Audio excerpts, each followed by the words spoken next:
On this week's episode of the Canadian Culture Wars Report, my guest is Stuart Parker from British Columbia. Stuart has been a friend for a number of years. He's a political strategist, a one-time leader of the BC Green Party, and also longtime political activist and organizer in British Columbia.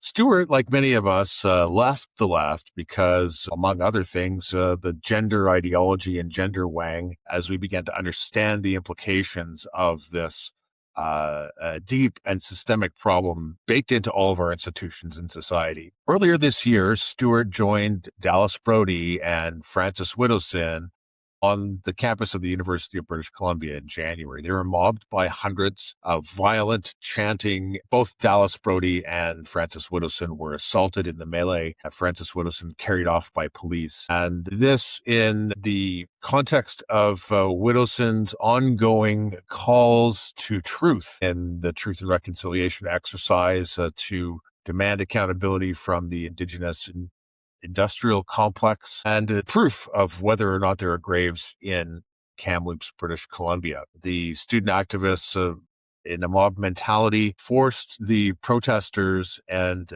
people documenting the protest into a UBC building at the time. And following that, Stuart wrote an essay.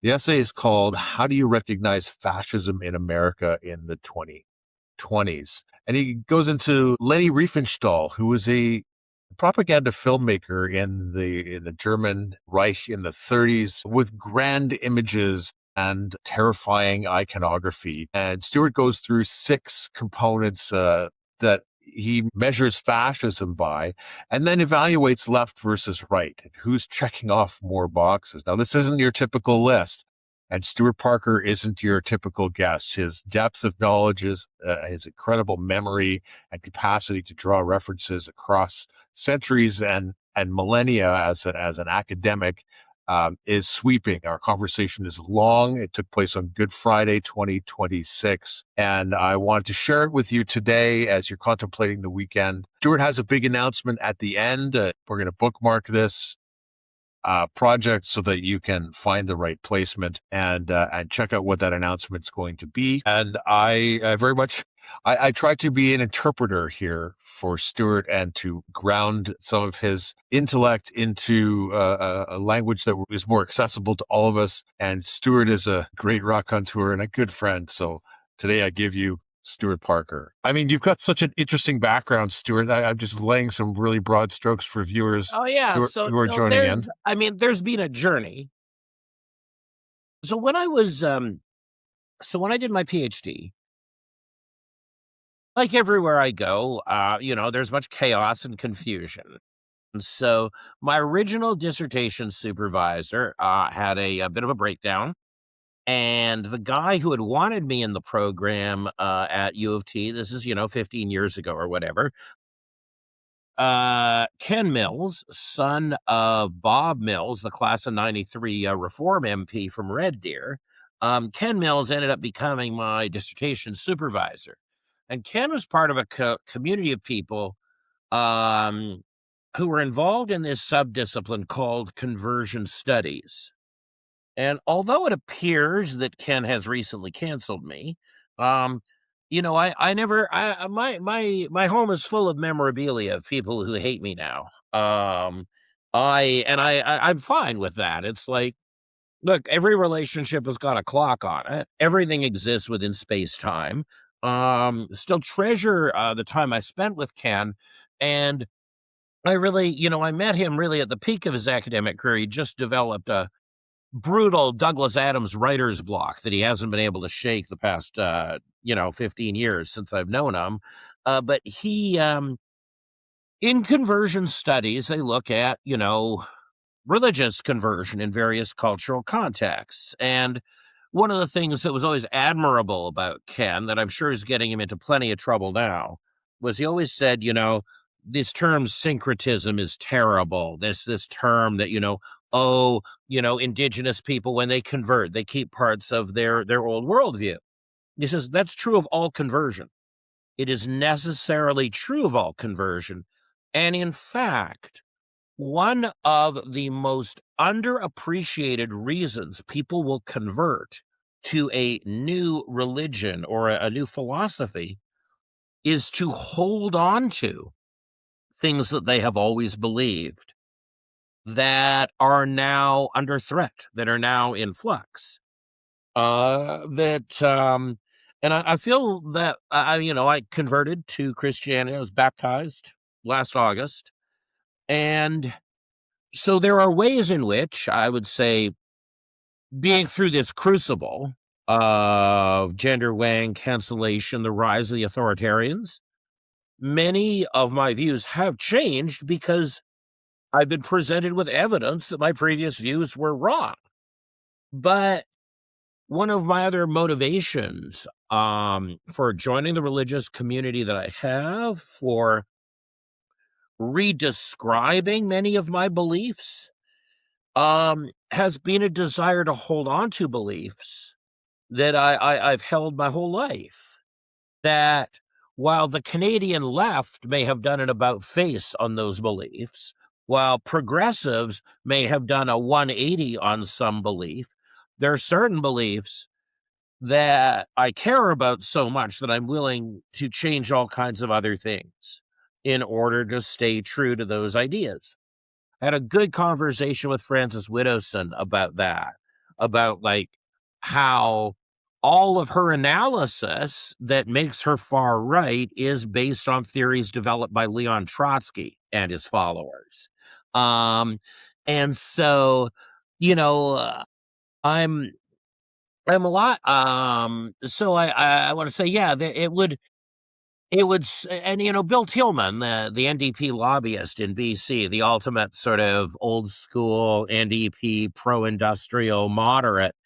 He said something very kind to me in 2018. He says, "Stuart, normally I hate party switchers, but you don't switch parties because your beliefs change. You switch parties because you refuse to change your beliefs." And so, I volunteer for OneBC. I give OneBC folks advice. I'm not on the payroll. They're a very parsimonious bunch, which is a nice thing to see in this age of political looters. But yeah, I have a lot of respect for Dallas Brodie, and even when I don't see eye to eye with her on a specific policy or a specific strategy, um, she is so clearly sincere, honest, and grounded in principle. Yeah. BC has been fascinating to watch over the last couple of years.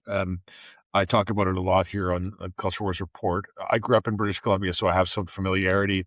And Stuart's unmistakable voice is one that I heard for years while I was going to UBC, and you had a radio show for a long time, and your name was always kind of floating around there, coming up in almost like the peripheral earshot. Like there's this guy Stuart, and I'm glad we had a chance to meet. I reached out to you again to talk about fascism. And after the event, so you mentioned Frances Widdowson. For viewers who aren't super familiar, Frances was a professor at Mount Royal University in Calgary, and she was canceled out of her job in late 2021. Finally, there'd been a campaign for her head for a while because she was kind of speaking truth about the Indigenous industry and calling into question a lot of the propaganda. And the activists drove her out of her job.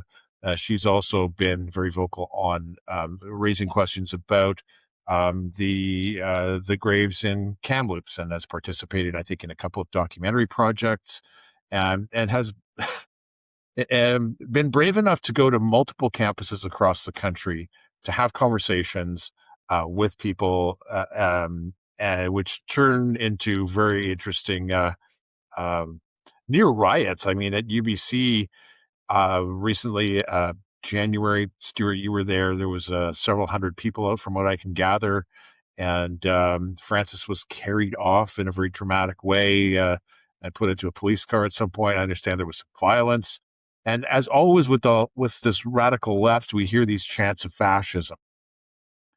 Well, these folks are mirror punchers, right? There's something terribly psychologically simple about wokes. is that whatever they accuse you of doing is whatever they're going to do next, and whatever they accuse you of being is whatever they are. I went to so, we had a bit of a dress rehearsal out in the Fraser Valley. We went to University of the Fraser Valley for Frances to do her thing of witnessing and trying to speak to faculty who were part of trying to sell this idea of these 215 graves. So she, and at U of V, it was quite interesting. There was one unhinged student who kept screaming at us. And some people sort of came out to anemically support him, and so I went over to them and began talking to them. And they're very upset that I was talking to them. They felt that me asking them questions like, which of our views do you disagree with? Can you tell us what you believe we think? This became so upsetting to them that they ran off in tears. So there's just this one kid screaming, yelling, crying, vomiting, breaking the plastic ashtrays, whatever. And it was funny because at this point, I'd grown my hair out for a woman. Clearly that's gone great because you can see how much hair I have now. But I had grown my hair out for a woman. And so I was looking a little different. And it was funny when I saw Dallas Brodie shortly thereafter, she said that she just started laughing when she heard my voice, and she couldn't believe I was there, right? Because I looked quite different. And what I was saying to this student was, okay, use your words. Use your words. Try to tell us where it hurts, and so it was like watching a toddler. It was quite horrifying. But just the one toddler was uncanny. When I then accepted Frances's invitation to go to UBC and appear and join Dallas and her crew there, we were basically attacked by hundreds of toddlers. You really had to worry. It wasn't just these kids had bad politics, that something had developmentally screwed them up. Because, they rabbit punched Frances, they punched Dallas twice, and their focus was, Dallas hired a bunch of security. Their focus was to kick the security people's legs out from under them so that they could hit these two diminutive women in their early 60s. So I said some things, because I can project my voice. And the Revolutionary Communist Party of British Columbia was kind enough to capture a photo of me telling them exactly what I thought of them, which is now my Facebook profile photo. I've never seen such a flattering photo. It was even memed by Gwen O'Mahony, which is with one of my slogans where I'm pointing at these kids in absolute rage, and the caption reads, "Stop being disgusting." But I'm there, and we're all being hit by these, children in their mid-20s. And they're screaming and frothing and hitting us, trying to get to the older women. And I said to Frances, where did you get your civil disobedience training? I've never seen someone do that old school Quaker Mennonite, let your body go limp, let it happen thing. She said it came naturally to her. And I thought, well, this is extraordinary. This is because there's a deep discipline to this woman where, she's being punched in the back of the neck by a man in his mid-20s. And so they were chanting, "Whose campus? Our campus. Whose campus? Our campus." So naturally, what provoked me to first address the crowd was to say, "I thought you said it was unceded Indigenous land." So that got two air horns let off in my ears, and at that point I was sort of deafened, which was not bad because it helped with the shouting. Because the next thing I said was, is this really the look you want? That you are a bunch of woman beaters? That you are beating older women, small women? What the hell is wrong with you? Didn't register at all. Unlike telling them the campus wasn't theirs, it was unceded Indigenous land, that contradiction upset them. But because, of course, so many of these people are part of the gender cult as well, they see no inherent injustice in a male body in its 20s violently assaulting a female body 40 years its senior. They are so shut down in terms of their relationship with the physical world that Yeah. they can't even understand that this is intrinsically dishonorable. Like, if this were a bunch of orangutans, simply most great apes are not going to screw that one up. Most great apes would see an inherent injustice in a young male beating Yeah. a postmenopausal female. Yeah. That's They just, get rolled and around. Yeah. my feeling is like, we're not just failing as human beings, we're failing as great apes here. And so this inspired me to look more into the fascism, because I thought, no, we are up against the fascists. We are up against the Antifa is just the SA. They're just Ernst Röhm's SA, except they all have all the cross-dressers from the SS stirred in as well for some reason.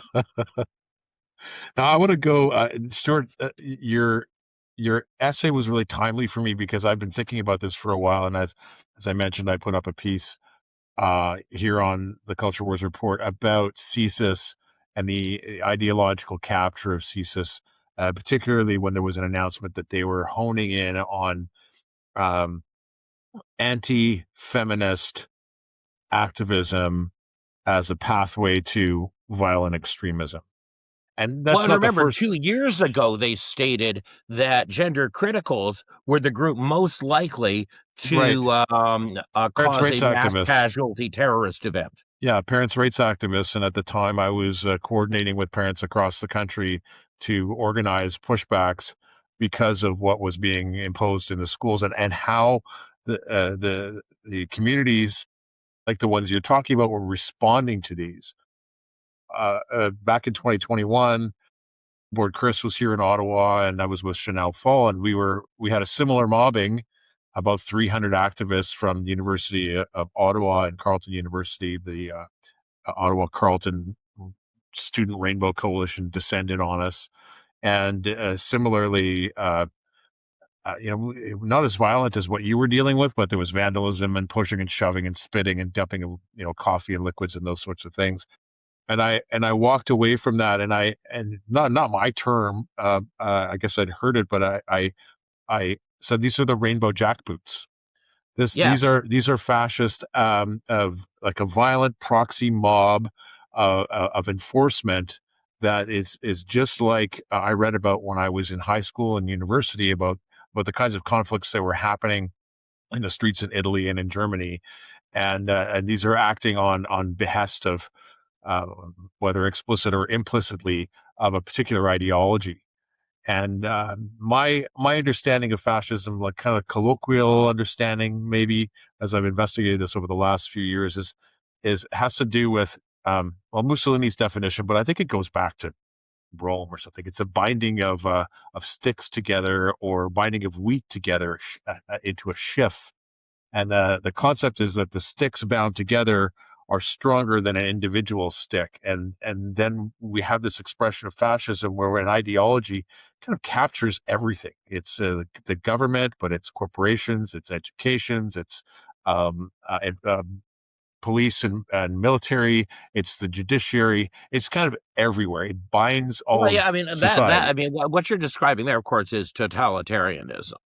Totalitarianism is that idea of the whole society being pulled into, being gathered together into this single thing that captures everything. Now, fascism is a subset of the totalitarian project, right? And I think when you and I did one of our first talks, I had done the piece on Selbstsetzung, right? That the East German Stasi practice of driving people to madness or suicide rather than incarcerating or assaulting them. This is cancel culture, right? That the thing we call cancel culture is actually a thing that is formalized, spelled out, and in manuals that were written for the East German Stasi.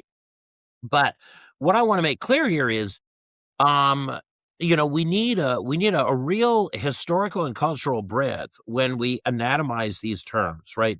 People love imprecision these days. It's like, well, it's apartheid and genocide. It's like, no, either it's Israeli apartheid or it's a genocide against the Palestinians. But you do understand that if you want to accuse Israel of apartheid, it means they want as many Palestinians alive as possible. And if you want to accuse them of genocide, it means they want as few Palestinians alive as possible. You can't say these things are the same. It's like, yes, but they both involve thinking bad thoughts about the Palestinians. It's like, so that's your definition? Is genocide is thinking bad thoughts about people? Yes. But that imprecision exists on the right too. Like the reason I have this constant simmering conflict with James Lindsay, the reason he never responds to anything I have to say, is that he too is promiscuous, right? In his use of the term communism to cover the waterfront. And if it's generally when I write, my question when I'm writing is anybody else going to write this? Because if somebody else is, I'm going to write something no one will. That's my job here. It's not to write something that's popular. It's not to write something that's high circulation. Drives a lot of my supporters nuts. It's like, well, why didn't you write that? It's like, well, because somebody else is writing it. That's easy. Makes a lot of sense. So let me be clear. Fascism is a subset of totalitarianism that is distinct from other forms of totalitarianism in important ways. And if we are insufficiently precise, we will be less effective at fighting the fascists. If we mistake fascism for another form of totalitarianism, for another form of authoritarianism, that's to our disadvantage. I don't have a beef with James Lindsay because I still use Karl Marx in my class analysis, or because, Frances Widdowson still uses Leon Trotsky in her analysis of the land question. I got a beef because we need to be as precise as possible because we don't have anything else on our side. The other side has the money. The other side has the state power. The other side has captured the institutions. All we've got going for us is that we're the smart side. So let's be smart. So, as you know, in my article, I came up with the 6 criteria for fascism. Yeah, I like particularly for viewers. I'm gonna point this out. Stuart Parker. It's called Stuart Parker's Substack, and the essay we're talking about is how do you recognize fascism in America in the 2020s? And what I really liked about how you started this was you talked about a family resemblance. And we often get these lists. I've got Timothy Snyder behind me, and he's got here's the signs of fascism, and here's the sign of totalitarianism. And you were a little bit more general in that, even though you're talking about being more clear and more specific. And you shared 6 points that that I've spent some time thinking about since you put this up. So I just wanted to set the stage a little bit for viewers. So of course, as typical of my style, I start with the most difficult thing and move on to easier stuff. So, and it's going to be a tragedy, even if we win, right? That, I love that line from J.R.R. Tolkien. And so the war ended in victory unlooked for and sorrow long foreseen. No matter who wins this war, we will be dumber as a society than we were 50 years ago. we'll be less precise, we'll have fewer concepts, we will know less because of the nature of the war that we're in, because of the nature of the culture war, and the violence the war does to precise thinking and clear thinking. One of the so I started with the toughest concept, and in a way, so I gotta just rewind briefly. I want to say a few words about Robert Friedland. Bob Friedland was a tough, prickly guy. He was the only NDP member elected as a Victoria City Councillor in 1996. Like, think about how different that world was 30 years ago. The idea that someone could become a Victoria City Councillor without an NDP membership is today inconceivable to us. Of course, everybody on the City Council of British Columbia's capital is a New Democrat. But back in the day,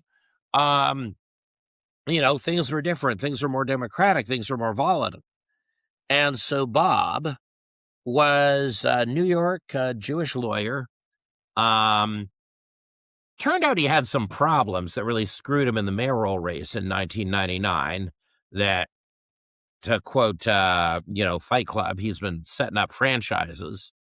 It's a lot of Asian women he impregnated all over Canada. A lot of children he didn't see. Okay. So Bob had some problems, but he was a force for good on Victoria City Council because he represented the trade union movement. He represented working people. He wasn't a woke. He wasn't a proto-woke back in the day. And I moved to Victoria and I went, I can do business with this guy. This guy is an old school,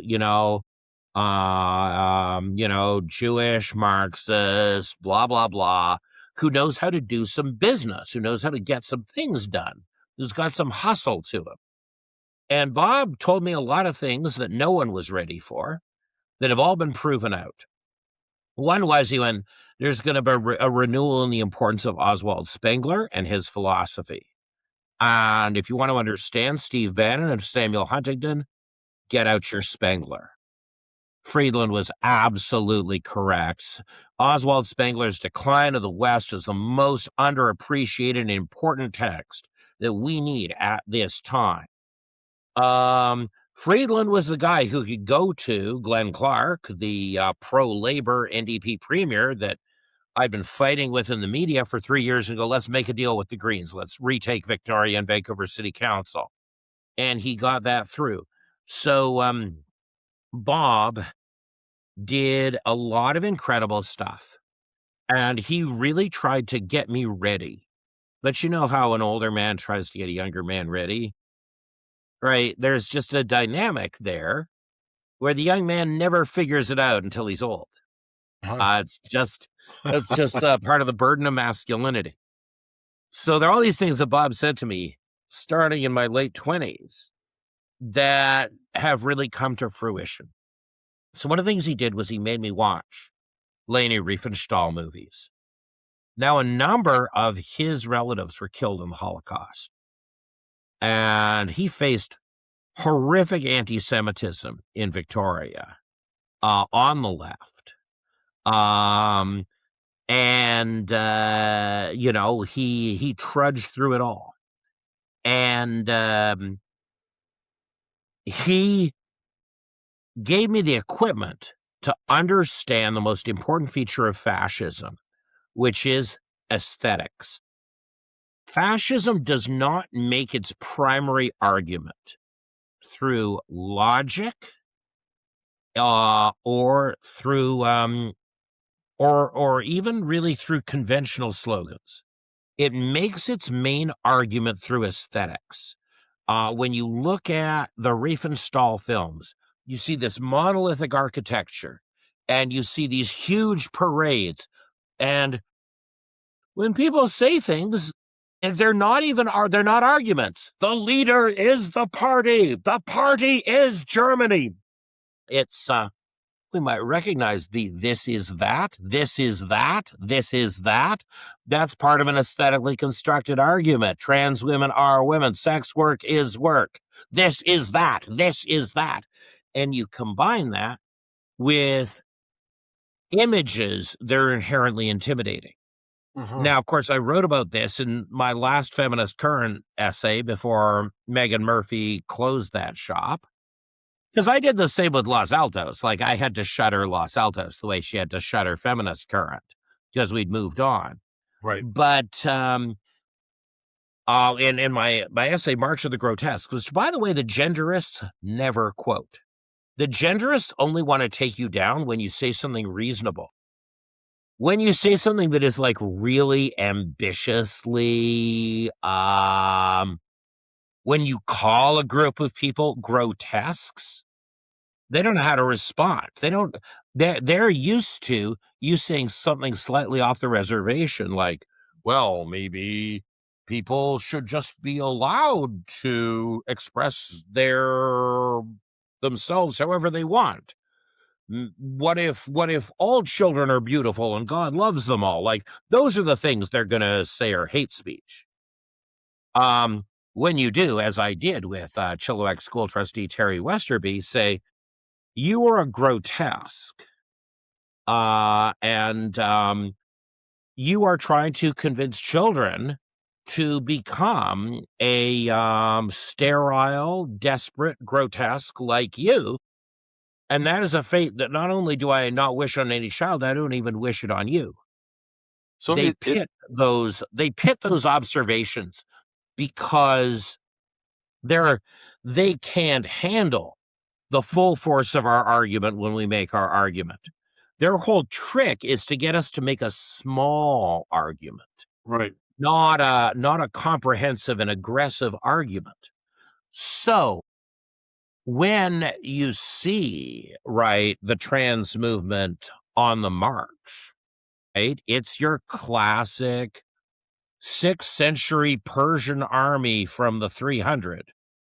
Yeah, with the rainbow standard and and the chants and the slogans and yes, you have these creatures that look utterly monstrous, right? This is Terry Glavin. Terry Glavin is the one who clued me into this because he was talking about Bashar al-Assad's army for putting down internal resistance. You said, well, the whole vanguard of the army, it's like in Game of Thrones. It's these steroid monsters covered in tattoos and piercings. Yeah. All these weird body modifications. The people at the front of that army are not dispensable infantry, and they're not elite fighters. They are grotesques whose bodies terrify you with shock and awe. Yeah. And so that's viewers, one of the features we see in the fascism today. Post hoc to this conversation, Stuart, I'm going to include some images as you're talking because many of us have been out to some of these big protests, and I am thinking of some of the counter protests to the Million March for Children here in Ottawa and other places where that's exactly what you see. You see, a 6'5" in 5-inch heels. Fetishist at the front of the parade in leather and skirt and fishnets, and they're not the only ones. There's the whole cohort of these, as you say, grotesques. Just before this is fascinating to me. I want to clue viewers into who Leni Riefenstahl is, a Nazi propagandist filmmaker, and I haven't done a ton of refresh on my kind of 1930s Germany or life of Hitler, but my understanding was he was fascinated with theater and film. He was an aspiring filmmaker, and he was very much about this aesthetic that you're talking about. He wanted these grand narratives and these grand images, the aesthetics are the substitute for argument. Yeah, that they inspire awe and terror. Because they connect through an aesthetic, not through utilitarian reasoning or argument. What's striking is if you look at sections of Mein Kampf, Because they couldn't really accept what was going on. When I was teaching at BCIT, the liberal studies department there was the last conservative humanities department at a BC university. It's a fascinating, run by Michael Bork, a Métis man who will never tell you that, who will just tell you about, as Tolkien would say, the greatness and majesty of the Lords of the West. But he and many people he hired couldn't accept that the age of reason was ending, that the gaslightenment had begun. And so he kept in the textbook this excerpt from Mein Kampf because it was a great example of what Aristotle and Cicero called the appeal to reason. Now, there was a logical flaw in the appeal to reason. We thought, well, wouldn't it be ironic for these students to see Hitler using an appeal to reason to move forward? And we do see that in Mein Kampf. But that's the difference between Hitler in 1923 and Hitler in 1932. That when fascism fully flowers in the Nazi Party, he has realized that the appeal to reason must be dispensed with, and that the engine of his argument is an aesthetic one. That you intimidate you and you inspire awe through the aesthetic. Well, all those grand photos, and there's still silent films and pictures that we get of these organized battalions as Hitler's giving speeches and the masses giving salutes, and the great, the tremendous banners and the architecture as you describe it. Everything fits into that aesthetic that you're talking about. But in this case, right? I mean, what we could, as they say in The Big Lebowski, say what you will about the tenets of National Socialism, dude. At least it's an ethos. All right, those guys were Nazis, Walter. Well, they were threatening castration. We just split hairs here. We just split hairs. Am I wrong? But that's a point, because and I don't just tar the left with this. I tar the right with it too. I think that Donald Trump fails to even produce an aesthetic. For Trump, it's a jumble. There isn't a coherent aesthetic to the project. But what you see in both the far left and the far right is an aesthetic that is based on the Freudian uncanny, based on the grotesque, that it doesn't even have the confidence of the authoritarianism of Stalin or Hitler. Now, the authoritarianism of Stalin and Hitler, their murderousness has yet to be matched. But when you see, Dylan Mulvaney and the Grotesques being marched out, when you see the White House festooned with gaudy guilt imagery and McDonald's food wrappers, in a sense, right, we're in an age where you have an aesthetic competition that is based on profoundly debased aesthetics, profoundly pessimistic aesthetics. But ultimately, when you see the trans rights or human rights chants, when you see the grotesques on the march, all that, you see that this is a feature of fascism, that at the core of the argument is assertion backed by aesthetics, not argument backed by logic or information. So that's criterion one. Criterion two, we live in an age when most people in our politics, on both the left and the right, are not even pursuing their stated ideological goals. They're looters. They're just literally looting. An old friend of mine became a looter recently. I'm absolutely crestfallen. He was a principled defender of democracy for decades, and now he's written himself a contract to engage in lawfare on behalf of the other looters in the BC Conservative Party, to stop any conservatives having power in that party. But but what we see is another feature of fascism is that it is self-dealing. But it's not just self-dealing in an ordinary sense of corruption. It sees the self-dealing as not problematic and not illicit. Where Mark Carney sending $6 billion to Ukraine and them sending $5.4 billion to Brookfield 48 hours later, that's not even a thing to be ashamed of.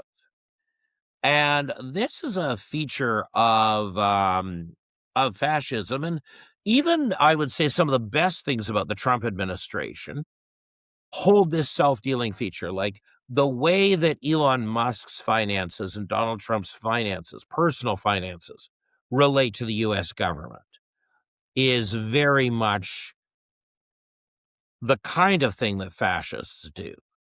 Now, I'm not suggesting that Musk and Trump are fascists, because our world is full of self-dealers right now. But one of the features of fascism is unapologetic self-dealing. And I don't think we see that intensified anymore anywhere than on the Kamloops Indian Reserve. Right. Two $12 million payments and a promise to begin excavations in 2106. Yeah. Where Absolutely shameless. Yeah, absolutely shameless self-dealing, because they really do not see it as a fault. In the same way as those grotesques that were beating Frances and Dallas saw woman beating as in no way a fault. Well, we have to remember you can't use that as a sole criterion, because, right, as much as the 3 Republican presidencies of the 1920s were pretty disappointing in a lot of ways, they were a bulwark against the rise of global fascism. The decisions they made about mass migration in the 20s saved America from fascism. But the people who made those decisions were unapologetic self-dealers who conflated their finances and the finances of the state just unproblematically. So you got criterion 1, the aestheticization, the replacement of ideology with aesthetics. And then you have the second criterion, which is the normalization of self-dealing and the blurring of the boundary between the personal and the public in finance. And so we see a bunch of social movements that behave in this way. Now, one of the things that about fascism is it loves a parade. It loves the rally. It loves the crowd. Even after fascists have taken power, they want everybody to vote on election day for the slate they've picked. They want, or they want a big public rally. They want a big public meeting where people go to the microphone and they say things. Mobilization is a key feature of fascism, and most authoritarians, this is what differentiates most authoritarians from fascists. Most authoritarians become frightened of the crowd. And there's a moment where you see that in Iran, where they've executed the 35,000 women protesters, and they force a bunch of people to go to a rally in support of the regime. And there's that great clip of the guy who's forgotten what rally he's at, and instead of saying death to America, he says death to Khomeini. That's like fascists, like other authoritarians are very scared of that. They're scared that if you get people into a crowd, it could turn on them. Fascists are experts in managing the highly mobilized crowd. Right. And to them, getting a bunch of people, no matter how much they're falsifying their preferences, putting on a 40 or 50,000 person show is necessary to fascism. Now you look at something like the Argentine dictatorship of the Cold War era. They're terrified of more than 20 people getting together anywhere. Most communist dictatorships are terrified of more than 20 people getting together anywhere. But fascists thrive on mass mobilization, especially if it's coerced, especially if they get people into the streets like that dude who wants Khomeini to die, but they're going to make him chant death to America instead. Right. I'm curious about some of the tactics of mobilization. I don't know if we want to go that deep, but that's my own geekiness and Yeah, curiosity. no, let's get right in there. This is the point of having this conversation. We're going to drill down. How do we, I've got all the books behind me on mass mobilization and mass movements and mass psychosis. And I think that what we saw a year ago with the election campaign and the overt use of fear tactics and existential threat, and then the mantras that went along with it and the behaviors that went along. I'm going to put my elbows up. I'm going to stop buying American booze. I'm going to parse out my grocery list so that I'm not buying anything American, and everyone's kind of looking around and they're behaving in exactly the same way. And we're doing that maybe today because we're more digitally distributed. Right, we're not gathered in a town square per se. Did you see that great thing on Twitter though, where there's like a guy just posting on the local Bellingham, I'm in Bellingham Facebook group, and he's like, "There's this weird truck here at I think it was at Trader Joe's. It was Trader Joe's or Costco, and it's got this elbows up logo. What the hell is this?" And it's like, oh, that's a bumper sticker saying they shouldn't be in Bellingham buying American stuff. It's a bumper sticker for boycotting America, but they're here stocking up on their $2 chalk at Trader Joe's because they got to go and be woke asshats up north, and they need some cheap white wine for it. So I would argue that Kearney is much closer to a conventional Warsaw Pact authoritarianism. You never really saw the liberals assemble big crowds because Mark Carney is a strapster. This is a term developed by Tories in the 90s that's been lost. Strapster is a very small dog that runs towards you, and depending in a panic, and neither you nor it knows whether it's going to bite you, lick you, or pee on you. Right. And that to me is Mark Carney. But we celebrate weak men these days. Right. The problem with Carney is he's not a full-on fascist. He's much more like an Eastern European dictator of the 60s and 70s, where, he's waiting for orders from Beijing. And what he wants to do is stage photo ops with 12 people and tell everybody else to stay home because the Americans are going to start bombing us and the tanks are about to roll across the border. Kearney, there are fascists on the Canadian left, but Kearney is much more of a crowd-fearing authoritarian than a crowd-loving authoritarian. Yeah. I What's think frightening in BC is the authoritarians here love crowds in a way that the authoritarians in Ontario don't as much. You mean like the crowds at UBC and the crowds Yes, that exactly. have confronted They you? love the mass mobilization. They fundamentally trust their ability to induce the right hysteria and the right hatred in a crowd. Fascists have huge levels of confidence about that. Most authoritarians think the crowd could turn on them at any second. And fascists feel a safety with the crowd. They feel that they can ride the crowd. Yeah. That kind of, so we talked about the aestheticization and the Riefenstahl rallies, and along the list there, you talk about the oligopoly of violence. We're talking about Now, this is crowds and the Antifa most riots. important feature of fascism.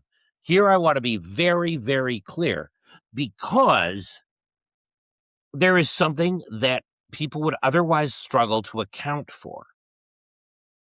There's no way in which you're going to argue that the Nazis liked freedom. Like, that's an absurd proposition. So we have to take very seriously the way in which the Nazis expected and to a degree permitted the SDP and the communists to have their own street gangs to fight things out in the street. The single most distinctive feature of true fascism is the idea that you should replace the state monopoly on violence with a party oligopoly on violence. Now, the way because that's I had to look that one up. So what I'm saying is, so normally, right, in a civil liberal society, the state has a monopoly on violence. No one is allowed to enact violence unless there's some kind of cop, unless there's some kind of police officer. This is why defund the police is an intrinsically fascist movement. Because what the defund the police people said was, no, we, there's a free marketplace of violence. There's a free marketplace of violence here that and the cops, we're going to stop favoring the cops. And we're going to just say that, like, perhaps your local motorcycle enthusiasts, perhaps your local mosque attendees will offer you a better deal than the cops for providing violence on your block, for beating up all the other violent people. This is how the Lebanese Civil War began. All right, Beirut, until 1972, was the Paris of the Middle East. It was the most civilized city in the Middle East. Fundamentally due to corruption, a Shia who had been only 3% of Beirut when the Lebanese census was last done, and that what happened was the Maronites canceled the census because it wasn't bringing in good news, and the census established quotas in parliament for which confessional groups could represent what. And the Shiites went from 3% to 15%. But they still kept getting 3% of the seats in parliament and 3% of the government spending based on the 1926 census. Eventually, after 50 years, this broke because people realized that if someone was robbing their house and they were in a Shiite neighborhood, and they wanted results, don't call the cops, call the Hezbollah. If the power fails in your Shiite neighborhood, the power authority isn't going to help you. Call the Hezbollah. The Hezbollah achieved military supremacy after breaking down various state monopolies.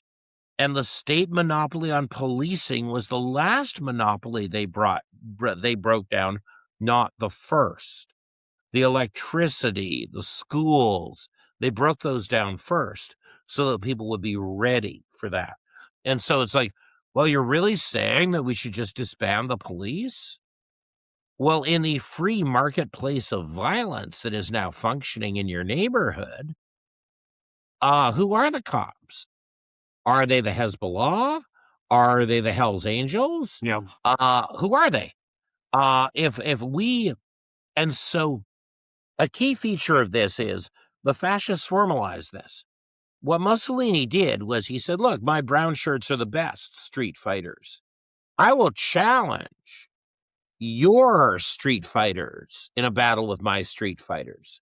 Because not only do the cops have the right to enact violence, so do all of our party-based militias.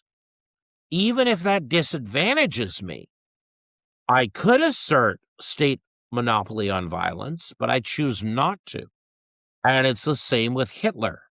He's like, well, we could just criminalize, as they eventually do, we could just criminalize the guys with baseball bats working for the communists, and the guys with baseball bats working for the Social Democrats. But instead, we choose to challenge them in the streets. We believe that there should be an oligopoly, that the major parties in our society should all have street militias. And part of how we will resolve questions of political supremacy will be the victory or defeat of your street militia against the other street militias. Now, in my church, people make jokes about this. Like, where the heck is this Christian militia they've been telling us we have all this time? We would love to be able to display as many street fighters as Antifa can, but it's very important to recognize that Antifa is part of this fascist idea that parties should have their own street fighters. They should have their own purveyors of violence. And that even after the Nazi seizure of power during the Enabling Act, they never conflate those things. They never merge the cops and the party's enforcers. Though it's seen as very important that your test of political legitimacy is your party's ability to deploy violence on the street unmediated by the state. This was the premise of Golden Dawn in Greece. And this was a theory that failed for the Tea Party in 2010. The Tea Party failed because Americans didn't want fascism. Not that Americans weren't right-wing, but that when Sharon Angle and Joe Miller and Rand Paul trotted out their street bruisers, people went, no, we'd rather vote for corrupt Democrats. Get it together, folks. We don't want fascism. We believe in an individual right to bear arms. We do not believe that the party system should have a set of aligned militias.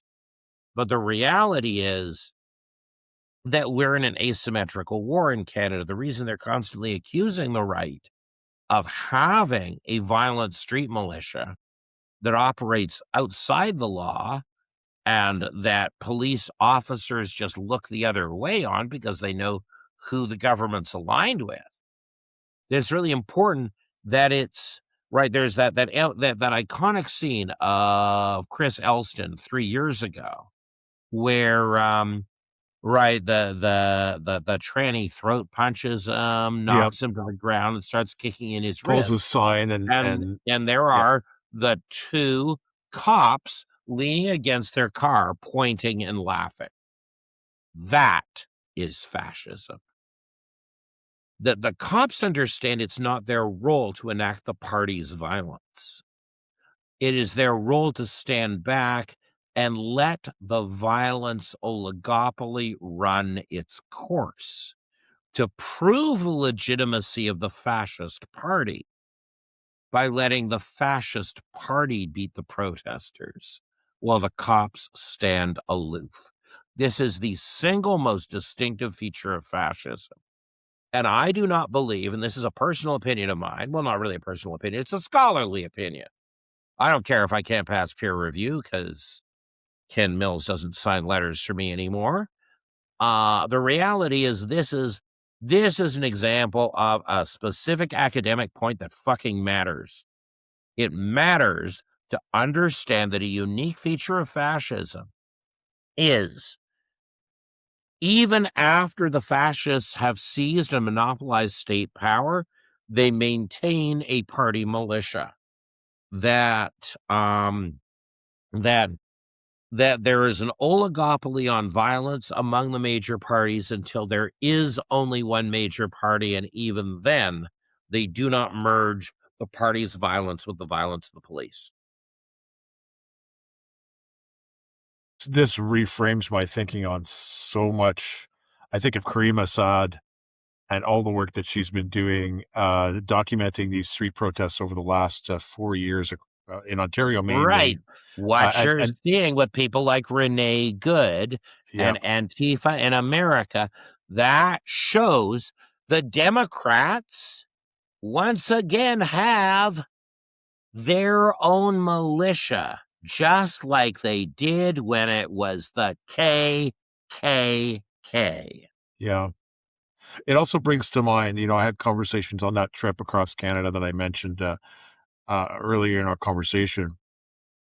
A conversation I had with a dad on Vancouver Island when I was there, and I was explaining to him what happened to my daughter through the school system and the trans activism and how she was indoctrinated into these beliefs, and some of the really evil, predatory shit that is. When you start talking to people about these Reddit forums and what's happened on Tumblr over the years, older male predators preying on younger boys and girls to hatch the trans egg and to groom them into believing that they're trans and reinforcing that whole belief system.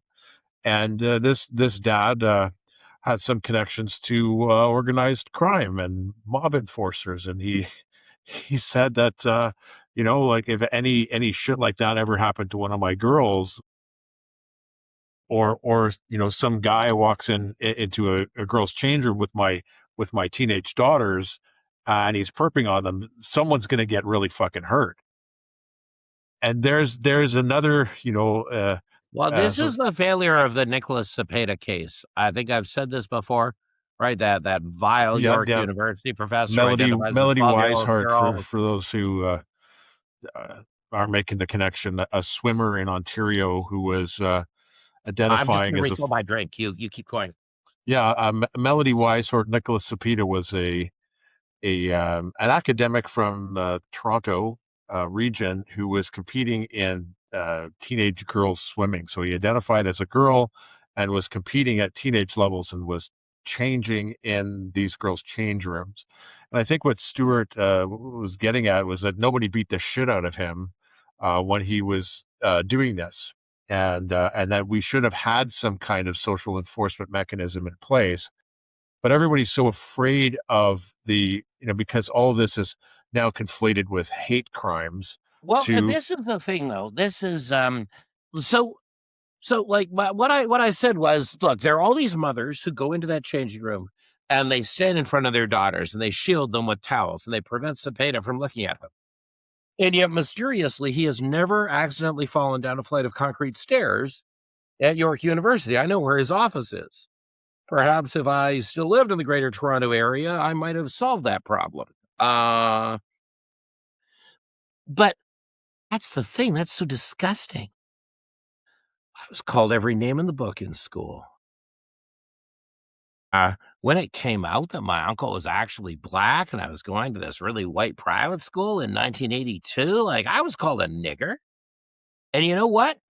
I'm not sorry anymore because it prepared me to be an actual man going through this. Because, like, my friend Tony, he'd put it so well, he goes, in a good country, men are strong and women are generous. And neither is true of Canada. Ultimately, one of the reasons we connect is that we are baffled by the hegemony of weak men in this country. There is nothing worse or more dangerous than a weak man. And, like, I mean, I was only ever a stepfather. I was never a real dad like you. But given the choice between being called a bigot and spending a night in the drunk tank and letting some fucking pervert jack off to my stepdaughter, Clara, in the locker room, would be a no-brainer. And I don't even know how to fight. My only move would be to fall on the guy. But the point is, like, there is something wrong with men in Canada. Like, everybody's always criticizing all these fucking secularized church ladies who canceled me, all these women in their 50s. who are all on speed because they have to, give all the HRT estrogen therapy to the trannies. So there's no estrogen left for them. So they're treating their menopause with like speed and testosterone, and they're really acting out. They're like, Dana Carvey level church ladies, except in a godless universe. But the point is, they're not the biggest problem. Is the weakness of men in this country, the obscene weakness. You won't spend a fucking night in the drunk tank to punch that guy in the face?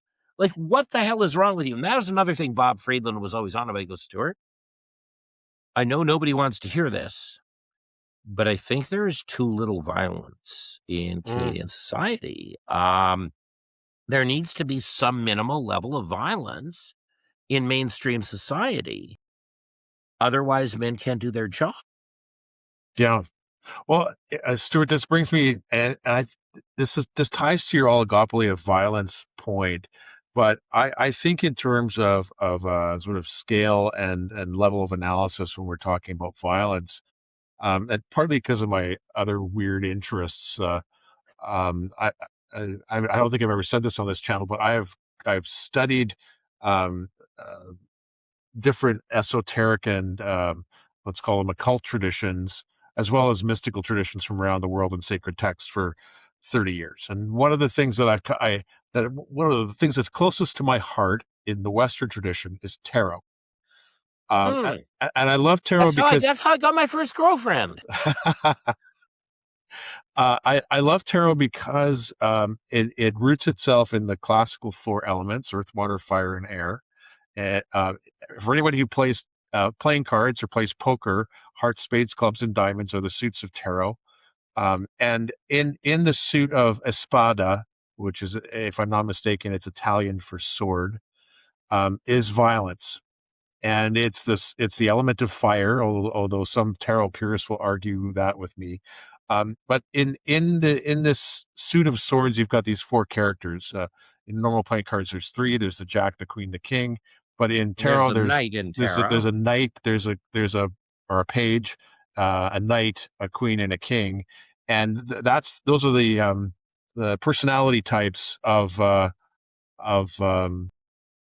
fiery temperament.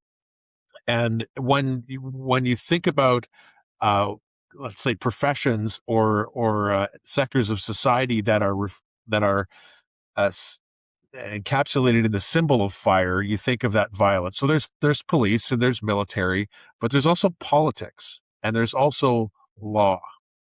And there's also rules and regulations, and the people who enforce those boundaries with either direct violence or a threat of violence.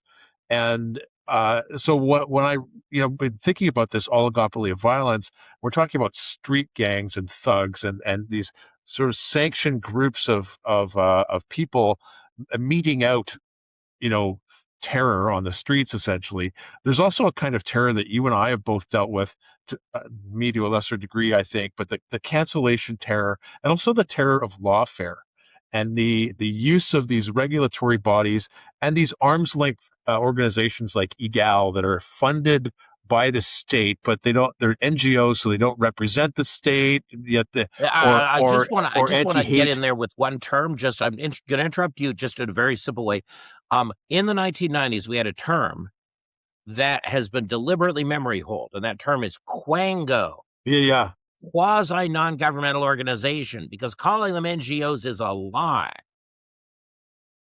They technically are incorporated outside the government, but they are quangos. They serve the state because they are dependent upon it.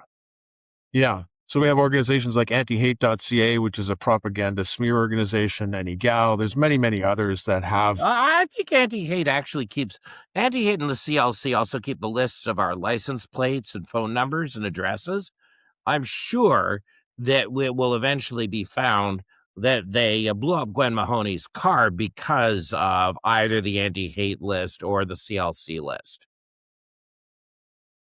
Yeah.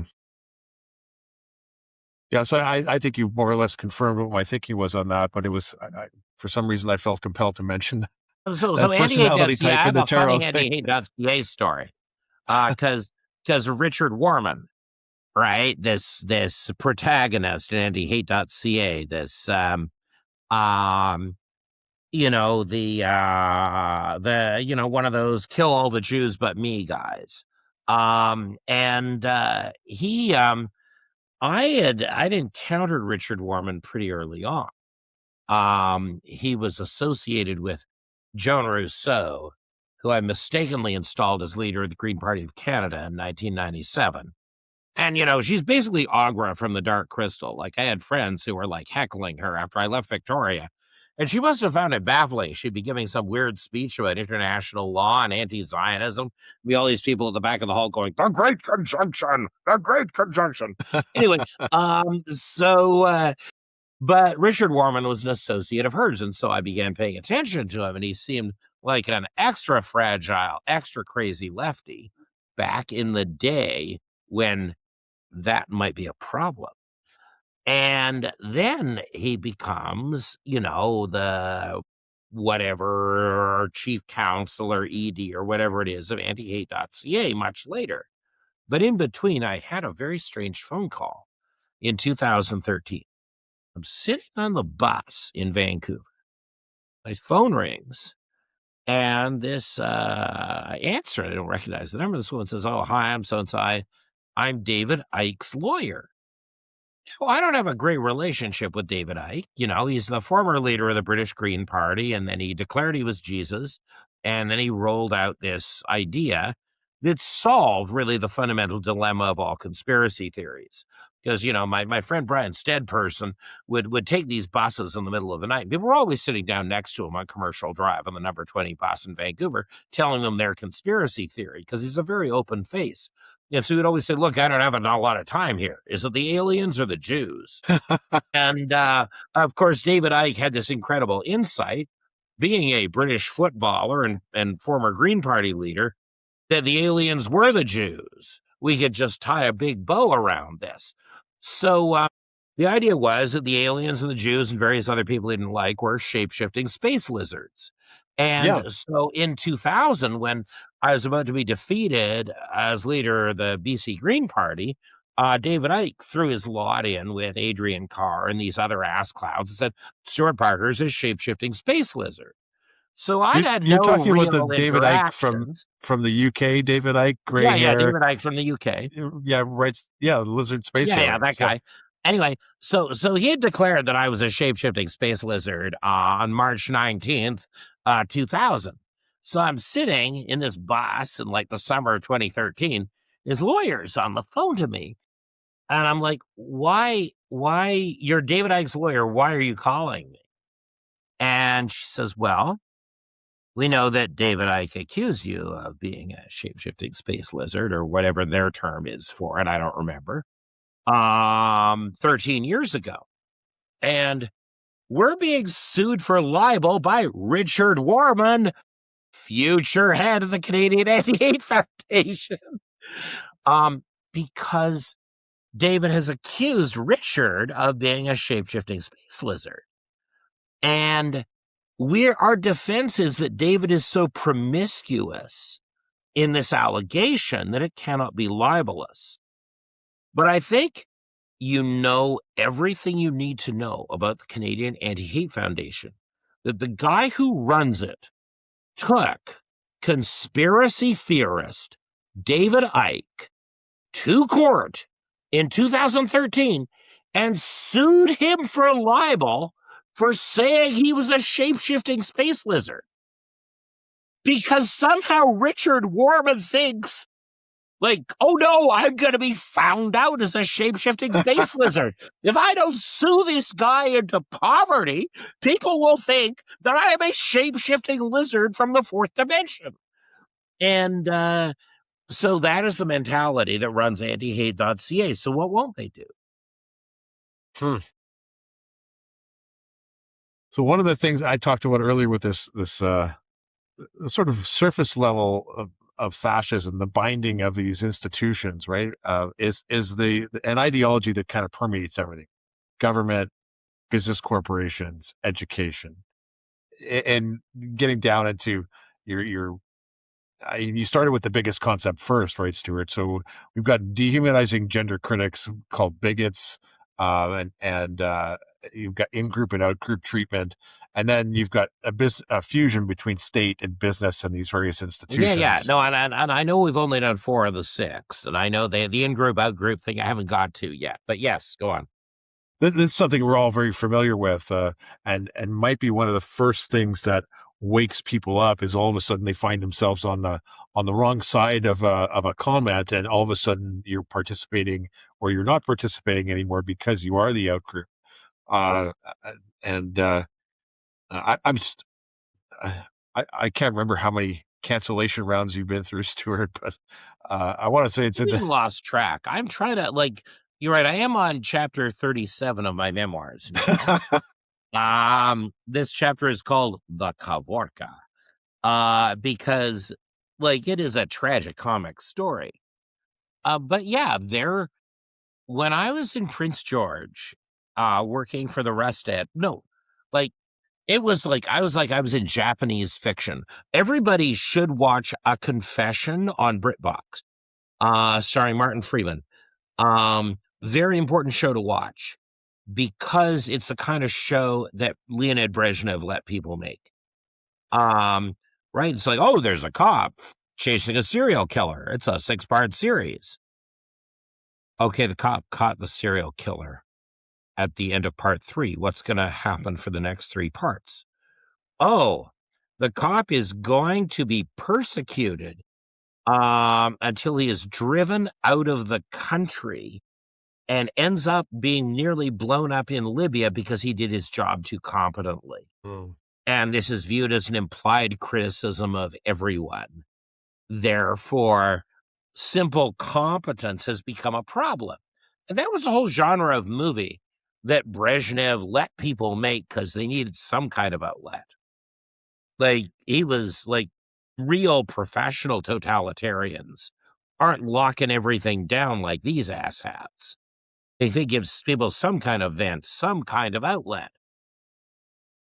But this is, this is what we're dealing with. We're dealing with an unsophisticated totalitarianism that is especially horrifying. Anyway, please continue.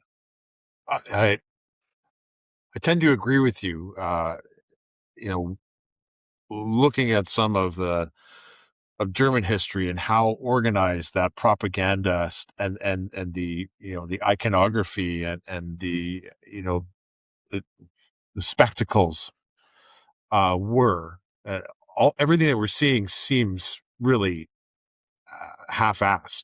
I mean, I think of that crazy picture going back a couple years of a member of parliament with a carnival, maybe it's NDP MP with a carnival of trans people around her, and Oh, yes, I crazy. know You know the exactly one what I'm you're talking talking. about. It's a great March of the Grotesques image. Yeah, yeah. Uh, um, So we were, but we were talking about this idea of the outgroup, yeah, and this is right where a lot of us got it wrong. And I want to be really clear that, like, I still will make, like, people who think that MAGA is still coherent are wrong, right? Like, Israel could split anything, it split MAGA. Good for it. I actually think that's a good thing. Like, I don't agree with Tucker Carlson's stupid take on Israel, but I'm glad that it's in the tent. It shows that the society, the half of society I've been partitioned into, is resilient when it comes to pluralism. That Candace Owens can duke it out with sane people, and we're all still in the same debate, which is totally unlike the left. And so I'm glad to be here, even if there's a lot of stupidity, as of course there is everywhere. But when Donald Trump made that initial speech, they're not sending their best speech, many of us mistakenly thought that Mexicans and other groups of citizens will be treated as an outgroup. Like, all the rhetoric seemed to suggest it. We'd just gone through the Tea Party phase, and many of us were not ready to be so hopeful as to see how different Trump would be from the Koch brothers. So there was a lot of fear, right? Legit fear, because no one knew what he was going to do. He didn't even know what he was going to do. How could we? There was a lot of legit fear that Trump would pick certain groups of citizens and push them out of the tent. But the point is, the intellectual insight that you could pick a group of citizens and push them out of the tent, as soon as that lacked utility for the left, they lost the insight, right? That we're that group. We're the deplorables. We've been pushed out of the tent. We have been dehumanized. We no longer enjoy the protection of the law. Right. Frances Widdowson was arrested because the cops realized she would die if they didn't arrest her.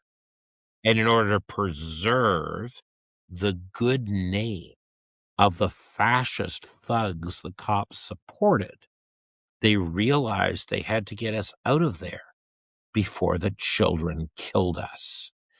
Now, the cops arresting Frances Widdowson, that's an out-group moment. It's like, oh, we're going to spare you by arresting you and not let these children murder you with impunity, because we would never actually stop them from tearing your head off. That's a profound moment. That's a true out-group moment. That's what Freud is talking about when he walks into the streets of Vienna the day after the voluntary occupation and says, I realized then that I no longer enjoyed the protection of the law. Yeah. A quote comes to mind, and this has come up recently. I don't know if you're following Liam Out Loud. Well, I've heard of him. I watched some of his stuff. He's terrific. And he's recently put out we're talking about a list of 6 here, Stuart. He recently put out a top 10 list of his books. And his first one was one of my favorites, which was Jung's Undiscovered Self. And he hones in on my favorite quote, which is fairly lengthy, but it comes to mind as you're talking about what happened to Frances. We have no reason to take this threat lightly. Everywhere in the West, there are subversive minorities who, sheltered by our humanitarianism and our sense of justice, hold the incendiary torches ready, with nothing to stop the spread of their ideas except the critical reason of a single, fairly intelligent, mentally stable stratum of the population. The mass crushes out all insights and reflections that are still possible with the individual, and this necessarily leads to doctrinaire and authoritarian tyranny if ever the constitutional state should succumb to a fit of weakness. Well said. What I would add is this. When I arrived at the University of Toronto, it was the opposite of my arrival at York University, which was just a mass of chaos and government money and interesting people. Next year, 1,300 people applied for 13 positions as PhD students at U of T. These fucks were so snobby, they only picked 10 of us. And I walked into that classroom with expectations off the charts. It's 2005. A lot of the bad stuff hasn't happened yet. I walked into that classroom and I thought, I could get a better conversation on my D&D group back in Vancouver. I can't believe how fucking dumb these children are. And it turns out I was picked off the reject pile by Bob Mills' son because he had a bigger drinking problem than me, and he really wanted a drinking buddy. I think is probably the main reason. If you're a real notorious booze hound, you always find bigger drinkers than you, and somehow that got me a doctorate.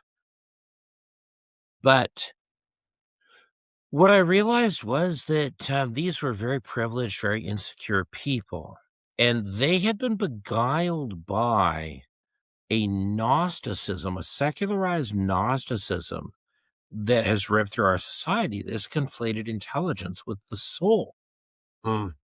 I'm extremely smart. I know exactly how worthless intelligence is. The best people, they don't have my thing. Like that's like intelligence, high intelligence is a peacock fan. It allows you to show off to girls and get eaten by predators first. Like it's like theology. It's like theology is not a way of knowing God, it's a way of praising God. And like being very, very clever, it was awful going to this program because there were all these poor children who thought that if they were as clever as me, they would be convinced that they were worthy, that they were ensouled, that they were fully human. And it's like, this is a blind alley, folks. Like, but also, you identify as clever. You are going to work your ass off and purchase a credential where somebody issuing this credential will say that you're smart because you're not. You're a midwit.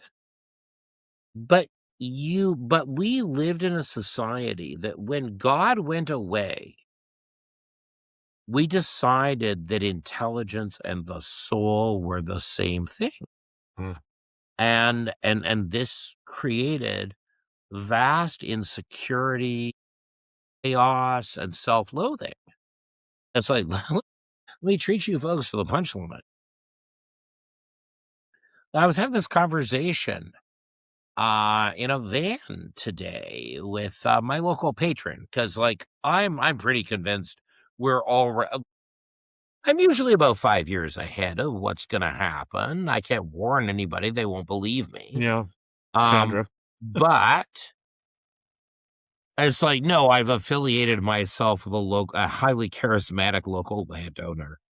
I know we're gonna hit feudalism very, very fast. And so I'm hanging out with a local highly charismatic landlord or going on, oh yeah, this is gonna be your fief soon. This is where we're heading. The systems are gonna break down. Your vegetable store is selling cucumbers for half of what everybody else's vegetable store is, not because you're not making money, but because you also have a relationship with the cucumber people. And so I'm in the van talking about this, and there is this problem where people, Richard's like, we don't know what to do with you because we can see you're like a high value asset. And like we move past money. Like, I got a bunch of free tomatoes. Um, you've sworn fealty to this scene. You've moved to a center of agricultural production because you're not a total idiot. Um, how do we enact and describe this?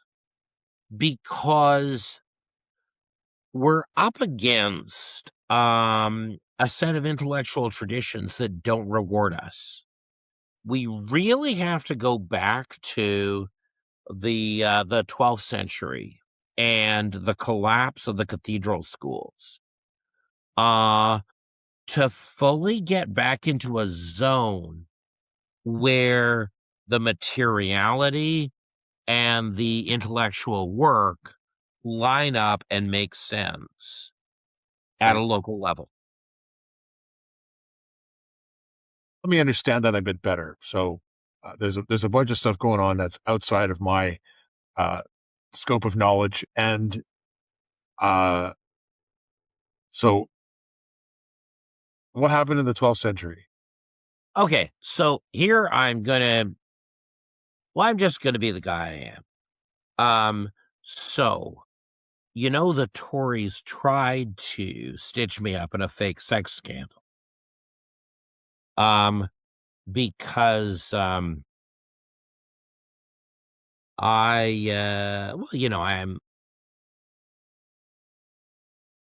Well, what was the thing in Seinfeld, right?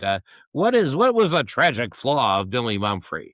Oh, that would be his unbridled enthusiasm. So my unbridled enthusiasm gets me into a lot of trouble. And I put on this 1980s style social credit party just before the Tory AGM in BC last year, where they had to cheat shamelessly. And I was betrayed by all of my allies. And, because I'm a fucking idiot. And I'm rather simple and enthusiastic. I don't know whether you've ever experienced the ordeal of meeting Lindsay Shepherd in public. But it's awful, right? No one is supposed to be that admirable and be that fun to look at. Like, it's just like, you're just like, wow, she's saying something really smart, but also look what God made. Look what God made. Good work, God. Anyway, I might have said one or two inappropriate things to Lindsay Shepherd. And but because she's an old school honorable person, she basically sealed her fate. Rustad was going to fire her because she refused to file a sexual harassment complaint against me because, as they say in The Big Lebowski, hey, this is private residence, man. And also, she just found the thing I said about how good she looked funny. But all of the pearl clutchers who claim to hate the wokes all went, oh, this is our chance to take Stuart Parker down. He said something intemperate about how beautiful a beautiful young woman was. And like, her husband still owes me a punch in the face. I told him he can cash that coupon until the day I die. But the point is, suddenly all sorts of people really revealed themselves in that interaction, where it's like, no, we're going to send you to purgatory forever for like excessively complimenting Lindsay Shepherd at 1 a.m. in a private residence at a party you've hosted when you two work in different departments and have the same professional rank. Because fuck you. And so, having been part of that, having witnessed that stitch up, and never having recovered from it, like, I'm gonna put all my stuff in storage and go back to couch surfing next month. Like, they absolutely took me out again. But this links back to the space that we're organizing in. What has happened is we have allowed the space in which we're organizing to be policed like it's woke space. Yeah, agreed. And there's no way forward there. One of the reasons I'm aligned with my church is because it's joyful. And we were having a joyful event. Some inappropriate things might have been said, but they were said joyfully, and everyone was participating in that joy. So after that, Lindsay was so kind, right? Because she could see what was happening, right? All these people are pressing her to file sexual harassment charges against me, and she absolutely refused to. It's one of the finest stands in favor of freedom of speech I've ever heard. And a good stand for freedom of speech is always going to be in favor of a guy who said the wrong thing, not the right thing. I said the wrong thing, and I'm free to say the wrong thing. And so she dealt me in on this report she was working on for MLI about the university system. And she's like, hey, I could use some help with this. This is your thing. This is my thing. And I shouldn't need to do that, but it's like she still lives in the Canada that should be. Yeah. In which women are generous. What an extraordinarily generous person to deal me in on this report that we're working on about the failure of the university system. Now, Since the departure of Aaron Woodrick, MLI is less cool. I'm not saying they're not doing great work with Mia Hughes. God knows I'm a huge fan of hers. She's doing incredible work. But they're a little less irreverent and fun without Aaron Woodrick. And I think, God, without Aaron Woodrick, would Pierre Poilievre even be in his job? Who the fuck knows? The fact that he got a fun guy to be his policy advisor, a fun, deep guy, good for him. Anything that Poilievre does that is unlike his previous 20 years of work, I credit to that man. So Lindsay and I are trying to write this report for MLI, and I narrate what I think happened in the 12th century, and there's a big debate about it. And of course, I'm giving them the communist narration. And, because they're, conservatives, they're distrustful of the communist narration, even though it's way more awesome. So in the communist narration of the scholastic Renaissance in 12th and 13th century Paris, what happened was they started the cathedral schools used to just hire the best lecturers to teach at the school because they did the quadrivium, right? The local schools did the trivium, the cathedral schools did the quadrivium. But then the cathedral schools got a little too sensitive, got a little too conformist, and they fired people like Thomas Aquinas and Peter Abelard. And Peter Abelard has to go to work as a private tutor. And obviously, I don't know. How do we judge Peter Abelard? I mean, he got his dick cut off for that teenage girl he was into, and it produced a lot of good literature. And it produced Being John Malkovich, an adaptation two of the great movies of the 90s. But the point is, it wasn't just Peter Abelard. The marquee speakers at the cathedral schools were all getting canceled and fired. And they had to go to work in the streets of Paris with the Parisian middle class, who were trying to form co-ops so that 4 or 5 of them could hire a guy like Abelard to teach them once a week. And in my socialist theory of the University of Paris, very different from the conservative theory of the University of Paris, which I think is inferior, but also true. The conservative theory of the University of Paris is that, wow, we've realized that we can't let the church directly run universities. We have to give them intellectual freedom. We will give the University of Paris sponsorship of the state that defends their intellectual freedom. That's true. But the communist analysis starts earlier. And it says, well, where did those professors come from? Where did those students come from? And the answer is that they came from the University of the Streets. It's people like me who were very popular lecturers of the cathedral school, whose contracts were terminated and who were pursued through a campaign of lawfare for liking women and their bodies. That's how I identify with Abelard. Like, I wouldn't have fucked a kid that young. I wouldn't have sex with a 15-year-old girl. That would be wrong. But in other ways, I'm Team Abelard. The better your student evaluations, the more your colleagues want to fire you. Right.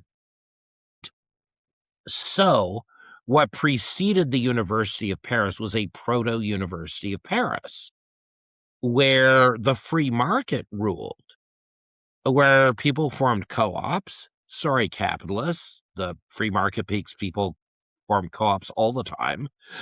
And those co-ops hired courageous men who were educated to educate them because they love knowledge. And that's very much the era we're in today, where we're in a university of the streets. that true intellectual and academic competence and authority have been chased out of the university system. And I got to work with Lindsay Shepard on this amazing report for MLI about this. Like, you know, and what an incredible kindness. I should have been apologizing to her. And instead she's finding work for me. You know, what an extraordinary and involved human being. But MLI looked at this and went, well, we don't like this story. And of course they didn't like the story. Because it's not a conservative story. It's a bigger and more complicated story than that. It's about the state picking the wrong side and a bunch of worker and employee cooperatives challenging it. But that's a glorious moment. That was the birth of the intellectual system of the West, and it only just died. That thing survived 800 years before the Gaslightenment killed it. It would be a And it was a fascinating, truly great system. it would be a fascinating conversation. I've been thinking about this a lot, partly because of my own cancellation. I was canceled by my kids, and haven't spoken to them in several years. And one of the That's things, gonna hurt more than anything that's happened to me. You think the fact that I'm periodically homeless could hold a candle to that? I know what that well, means. I know that I have faith that my son will come back to me. One of his parting shot. I always say there's two kinds of relationships. There's parting gifts and parting shots. His parting shot was, and he did a pretty good job. He went to CEGEP, but he was like early reader, super smart guy, international baccalaureate when he was in high school, and he got accepted into a portfolio program at Concordia in design and arts. And you know, young. He was only 23 or 24 when he wrote this thing, and he basically did a second year academic paper on gender and medicalization, and you know, cited all his sources. He said, "Look, I can't talk to you about these things, um, and the only way that we're going to communicate is going to be through you know, like MLA style or whatever it is." Yeah. If you want to respond to me, you're going to have to respond to me in this under this criteria. And I've been, you know, I don't know if he reads my texts or not, but I periodically send him something, I don't know, once a month or what have you. And I've been pinging off of this replication crisis. And I think I would love to talk to you at length in another conversation about where we're at with this crisis in the universities, because, you know, just this week, Nature magazine came out with basically 50% of peer-reviewed papers in the social sciences can't be replicated. It was even higher than that for statistical methodology and compromise or failure in the methods to you know, present coherent ideas. And then Nature was the magazine that was publishing gender wang stuff, that the gender is a Well, yeah. spectrum, I right? mean, I The read entire by system is Colin so Wright corrupt. religiously. Yeah. Yeah. So I we mean, really are.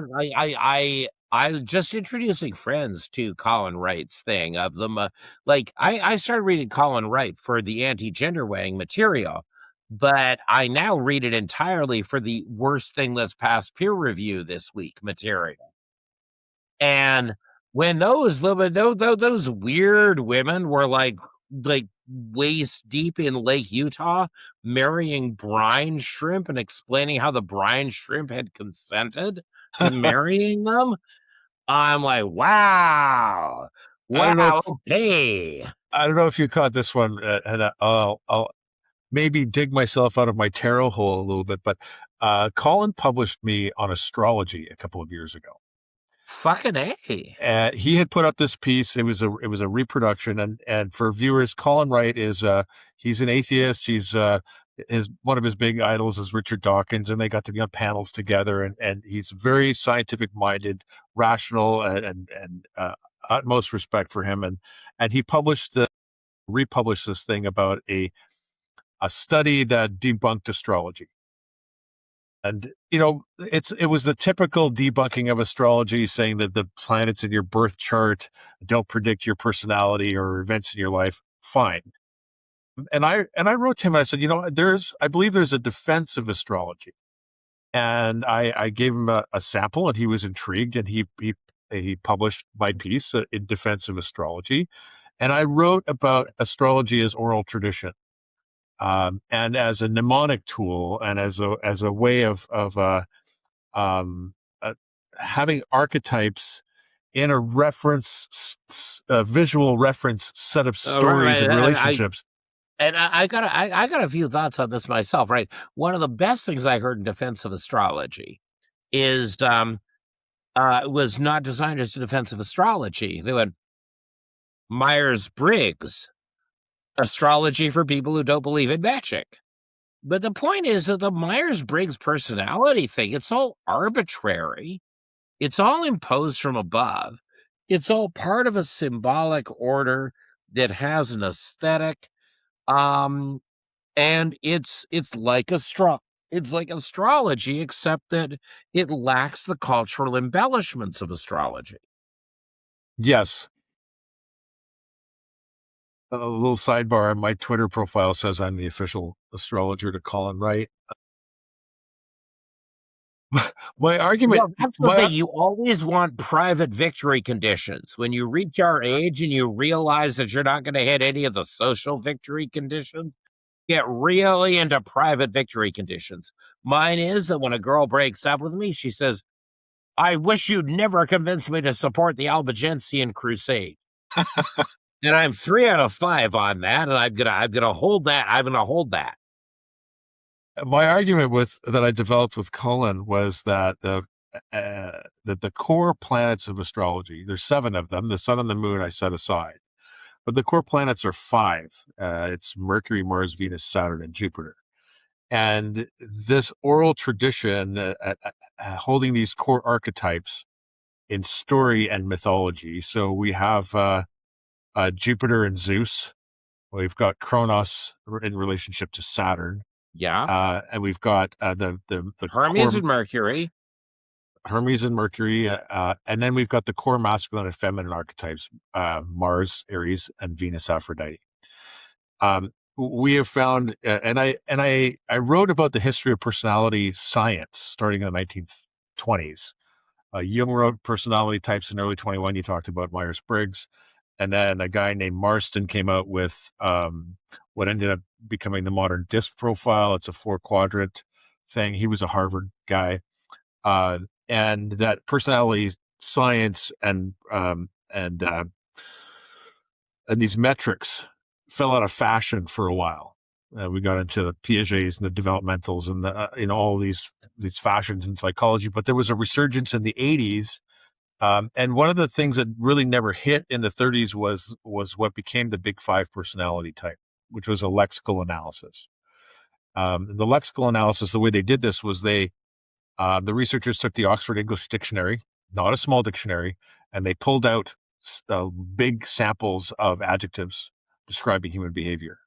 And then they looked at the adjectives, and they seemed to fall into 5 neat categories.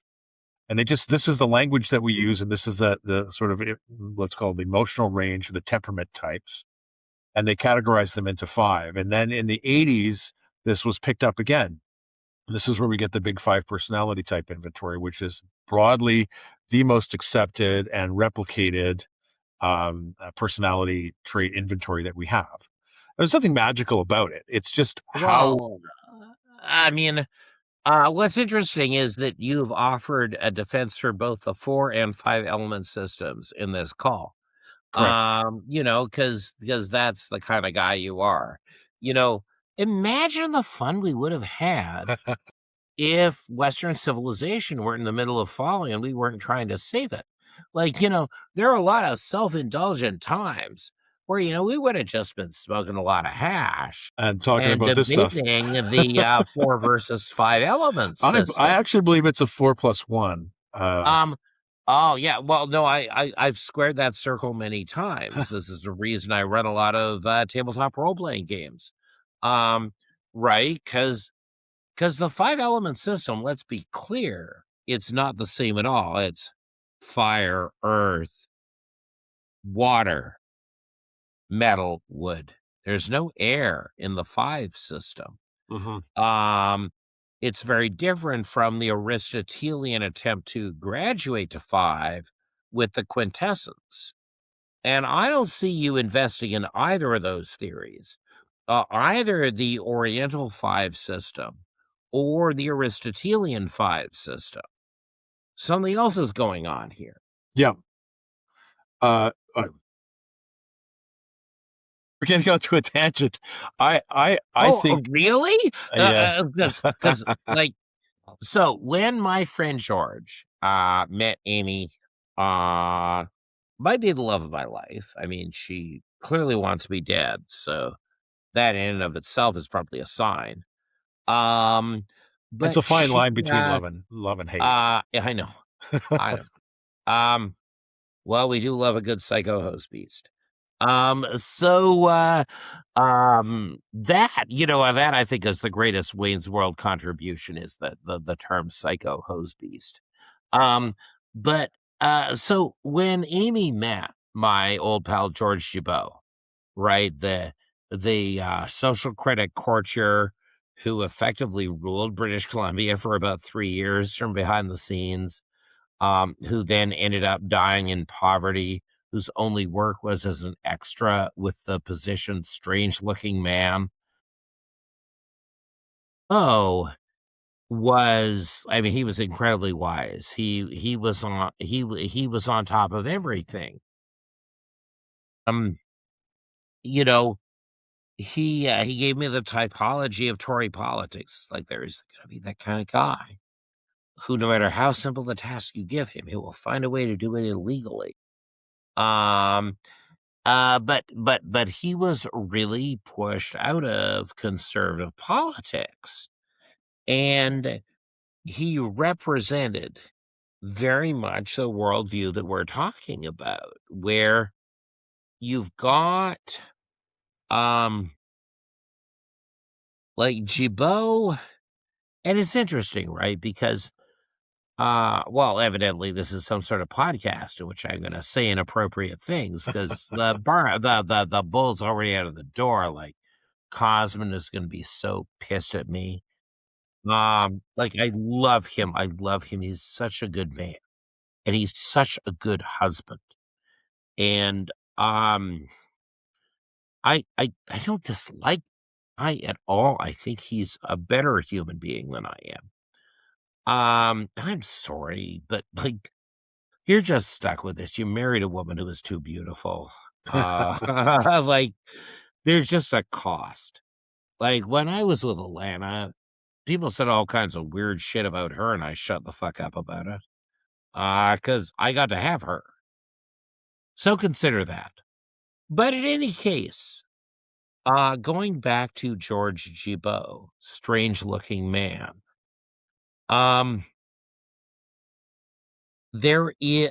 so when I introduced him to Amy, he got to present himself in a way that fully respected him, and he said, well, I met Stuart when I was, going to lunch with Troy Lanigan in the late 90s, and he showed up. And 5 hours later, we discovered that Troy was gone and he'd paid our bill. Now, I understand that in the past 15 years, there have been a series of digressions, but we're really hoping to get back to the main point very soon. Yeah. And I think that is true of all great conversations, right? That there are no digressions in the conversation that you and I have been having for the past 5 years. We aspire to get back to the main point really soon, in the way that Christians aspire to the eschaton. It's like eventually Jesus will show up on the big floating disc and sort us out. But until then, we will just struggle to get back to the main point. So Now, I wanted to when I landed this conversation, or I planned on landing it. Speaking of flying discs, and we've got lizard aliens, and yeah, and you haven't even heard the thing about the catoptromancy. what like, so on a scale of 1 to 10. So when you wrote your essay, you had 6 points, and Yeah, you acknowledge, you know what, Trump looks like this in a couple of areas, but the yeah, left really hits these points more consistently than the right does, and yeah, on that's balance, it right. seems, and I've struggled with saying it, like, are we living in a fascist state at this point? Yes, we absolutely are living in a fascist state. There's no question. Antifa are the fascists because everything is run by Tim Watley's label maker. If we're in Seinfeld, you right, Tim Watley gives a bad label maker as a Christmas gift, and it's regifted, and all the labels fall off. And that's the Right. world in which we live. We also live in the world of Goebbels, where Goebbels says, describe yourself as the opposite of whatever you are. So let's be very clear. We are in a bog standard fascist state. They're getting ready to pass the Enabling Act. We're not in Germany in 1932. We're in Germany in 1931. But the Remind us all. Academy of Remind us all what the Canada. Enabling Act is, or was, Okay, so it's what David Eby tried to pass in British Columbia last year, with the where Trump tariffs and, like, just give me all the power. yeah. So David Eby said, well, because there are tariffs, not like the other 5 times there have been higher tariffs in the United States over the softwood lumber war or the salmon war. Like no one even remembers anything. Like, my only political argument to people who were on the left that I used to work with on the left is, can't you remember what you used to think? Can you not remember? Please, just try to remember. Try to remember what you thought 5 years ago. For the love of fuck, try to remember what you used to think. They can't remember it. But if you do remember it, you go, wait a minute. We got into a series of beefs with the United States over softwood lumber because in British Columbia and Quebec, we had a form of neo-feudalism that served the working class. It involved creating areas about the size of Switzerland, putting them under the neo-feudal control of a forest company and saying, you've got to look after the people who live here, give them jobs, give them schools, and shut the fuck up. Help us co-fund the infrastructure, and you can be a feudal lords. We had that in BC and Quebec, and it was good. And the Americans went, you know what, you're doing a bunch of social engineering and solving problems by discounting your softwood too much. That's not fair. We don't run our society like that. Our national forests make a profit. Your tree farm licenses don't.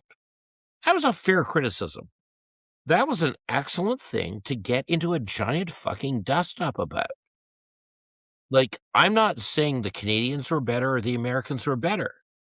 Actually, both sides had beautiful arguments and Right. really great points to make And about how cutting down trees and making small towns and being true to the market were all important things.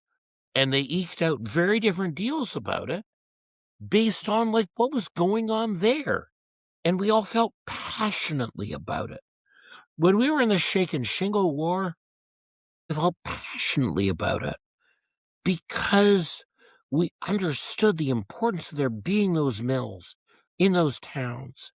How those mills didn't just underwrite the town, they underwrote the school, they underwrote the retirement home.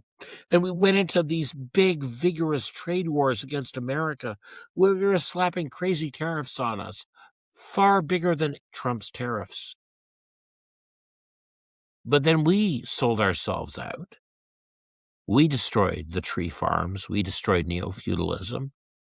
We replaced small towns with man camps. We placed retirement homes with maid.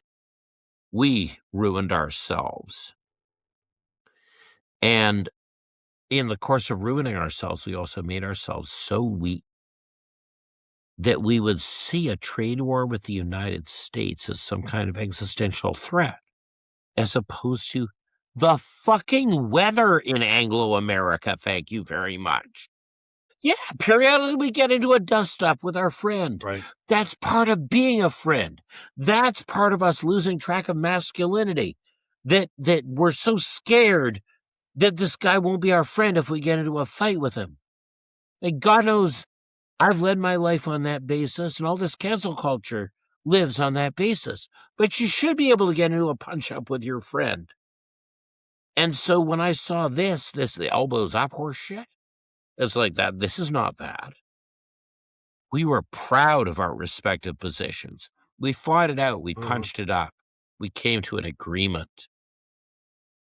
And now these fucking ass clowns are like, if they don't take our aluminum ingots with no tariffs, I guess it's the same as bombing us.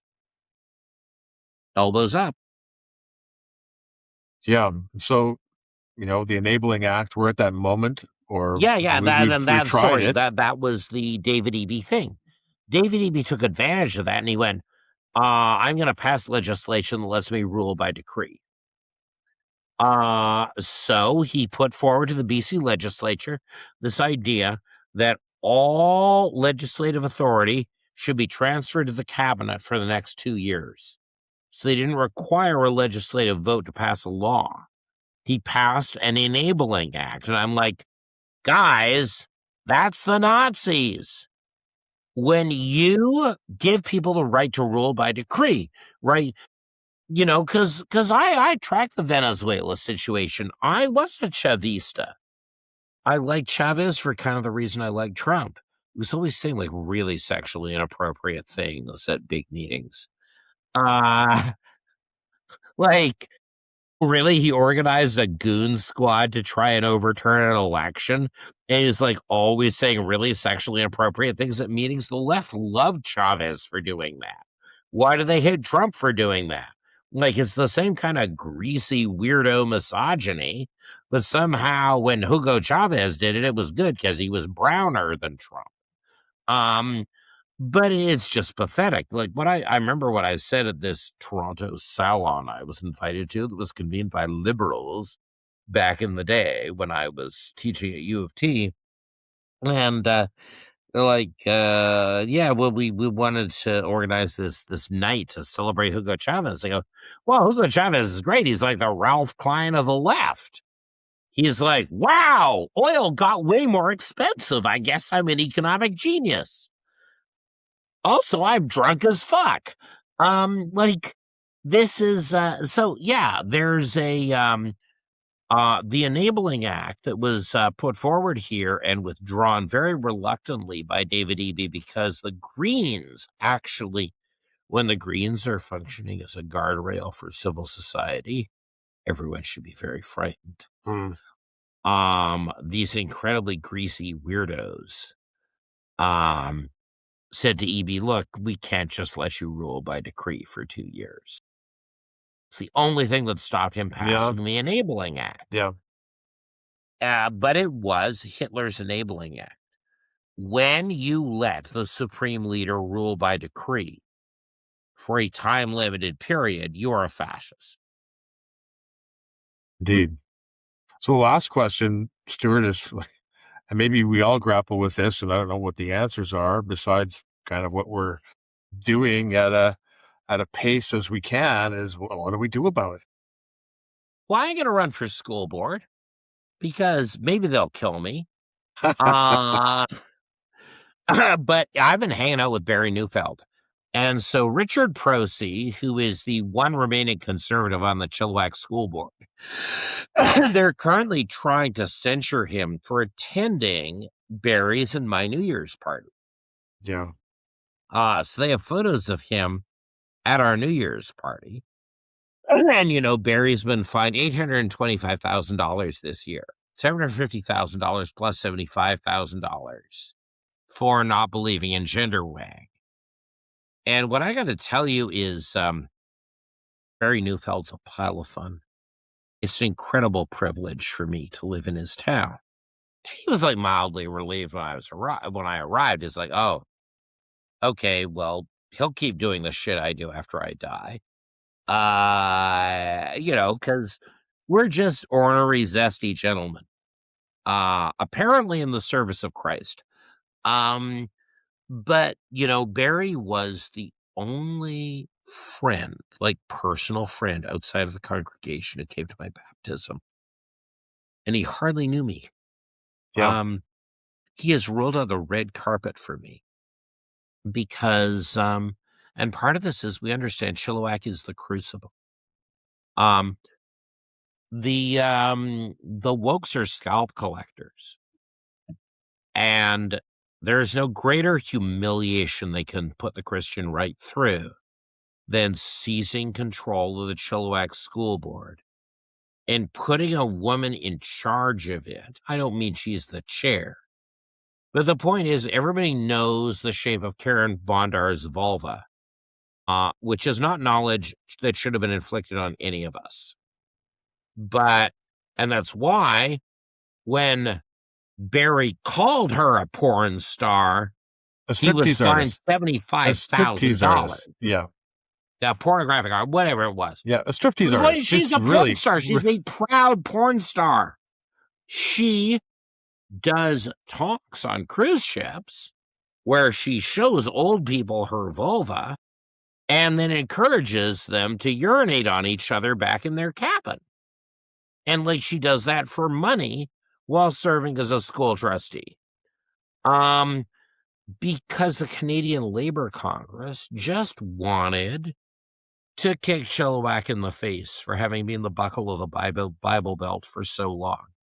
Now, of course, Chilliwack has Idaho syndrome, where all these fucking commissars from all the cities that have been ruined all over the BC coast have moved to Chilliwack because it's safer and nicer here and are committed to enacting the policies that ruined their city here. Yeah. And so the Fraser Valley Labor Council, their jurisdiction contained nearly 100 municipal, school board, and regional district seats. They put over half of their money into the 5 seats on the Chilliwack School Board. They evacuated money from Abbotsford, Mission, all these other communities in the Fraser Valley because they wanted to teach the Christian right a lesson.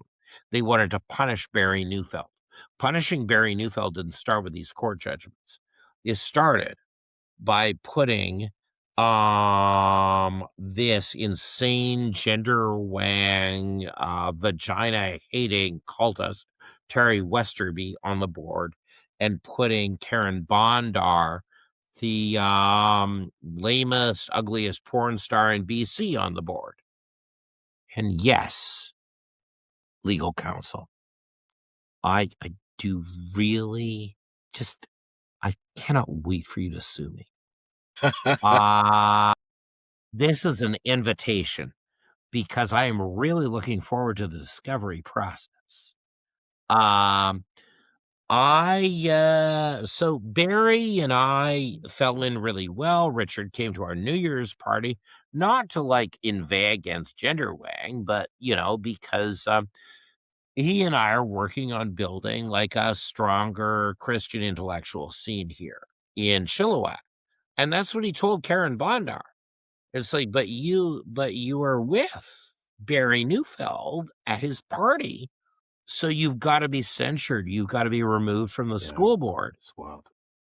And so initially I had a complex plan for winning the school board election. I realized that Chilliwack is not really a complex plan kind of place. So that's why we're going to wind this down by me saying, yes, I have picked myself up off the mat. I haven't run for office since 2021, but I am running for the Chilliwack School Board this fall. Amazing. And I'm not going to say this is going to be like dignified and profound, like the rumble in the jungle. I'm saying we are fighting the thriller in Manila. This is going to be good. I know This that is this is just gonna be this is gonna be, and then Barry and I are gonna have a great time. all the action is on school boards this year, everybody. We don't know if we're going to have them in Ontario. I started by mentioning, I don't remember if it was before I hit record or not, but when I traveled out to BC 4 years ago, Stuart was on my list and Barry Neufeld was on my list. And I didn't connect with Stuart. And my timing was right around Easter. I got up on Easter morning or Saturday. Anyway, I drove 2 days to get up to the Nass Valley to spend some time with my friends over Easter, and then I came back down to Kelowna, and I'd been back and forth with Barry while I was in Vancouver. We couldn't connect, and I was even in Chilliwack and couldn't connect with him. Just timing didn't work. Barry drove from Chilliwack up to Kelowna to spend the afternoon with me. And we talked about running for school board at the time. He was one of the people who, inspired me to put forward my name and run on it. I managed to achieve the distinction that they did the AI internet analysis after the fact. I was the most hated political candidate in all of Ontario for any political position. I believe it. But in terms of ratioed online abuse, like I got the hate. I didn't just get the hate from Ontario. I got it from all over the world for running against a trans incumbent. Uh, Oh, and so like and this was, you and I connected, Stuart, after, because Chanel Fall and we had our after party and we gave a couple of speeches, and I said 4 years ago, this isn't the end at all for me, and it's not the end of this issue. We didn't win. None of us won, but it's the beginning. And we are now at maybe the midpoint of the beginning of this whole effort to, look, this past week, Bill 25 in Alberta, Daniel Smith is pushing back against this stuff. One of my closest friends, Melanie Bennett, former co-host of the channel here, now writing for Juno News. She's the education policy and analyst. She moved the Ontario Minister of Education to say, we're getting ideology out of our graduation ceremonies. Teachers and unions, beware. This has happened in the last week. The unions in Alberta are offended that politicians would say we need to get politics out of the classroom. And this is the work that we need. This is, if you'll indulge me, a Good Friday. This is God's work. And here. No, this is God's work. Like, that was my big realization. Like, I was feeling very proud of myself last summer that, I wrote this, my essays are pretty weird. But I really like the John Mulaney genre of writing a very out of date movie review. And I wrote this very out of date movie review for Interstellar, because Interstellar is the perfect movie for the canceled. Because Matt Damon's character, his surprising cameo, is a man with the wrong amount of courage. So he had the courage to become an astronaut. He had the courage to go to another planet. He had the courage to explore that planet and see if humans could settle there. And then his courage failed. And his desire to be rescued from that planet became more important than the mission he was on. And we've all had that experience as a canceled person, that person who says, I won't cancel you, and then 3 years in, stabs you in the neck very inconveniently. That's the third mile, the riddle of the third mile in the Bible. That's the thing. I realized, like, I'm writing this thing out where I'm feeling pretty smug about the fact that I have kept my head. I've been betrayed by so many people. And then I realized that's what they were thinking the second before they betrayed me. That That's why I converted. I do things for very utilitarian reasons because I know how useless ideas are. I converted because I suddenly realized nobody makes it to the end without God. Nobody is big enough or strong enough to do the third mile on their own. Right, the third mile is a textual adulteration from the 17th century. But in my personal theory of scripture, that makes it all the more true. This is the riddle of the third mile. We're all going to fail without him. No one is strong enough to stand against this monster we're facing. And so it's great that we're here during this very special 48-hour period in which God is dead and we're mostly behaving ourselves. But it's an illusion to think that you can extend that 48 hours through all of space-time. Yes, we're very proud that we did it on our own for 48 hours. But the third mile is with him. The last mile was with him. Stuart Parker, thanks so much for the conversation. I always enjoy them. Giant pile of fun, comrade. Giant pile of fun. I hope you. Elston wanted me to promise I wouldn't call people comrade anymore after I renounced communism, but I'm doing it anyway, just to piss him off. Well, I look forward to hearing more about your run for school board trustee. It's going to be epic. I'm going to see Barry Neufeld. He's going to be out here in Ottawa in a couple of weeks. Coming out, I think it's the 5th Well, you of make May. sure you buy him a really nice bottle of red wine. All right. That man has really had to slum it on the wine front due to the lawfare. Yeah. So you get that man a fine bottle of Merlot, because he's doing God's work. Well, Mia Hughes is going to be involved. I know there's a bunch of stuff going on. There's a few day thing happening. And so you guys will cause all kinds of trouble this fall. Thanks again, we'll bring you out for the crescendo, hopefully. Well, I told Jim McMurtry that when it came time to for BC elections, I'd come out and knock doors with him for a while. So who knows? Maybe he'll come out to Chilliwack. All right, that would be awesome. Let's see if we can get it done. All right, Shannon, thank you so much. This is a perfect Good Friday afternoon.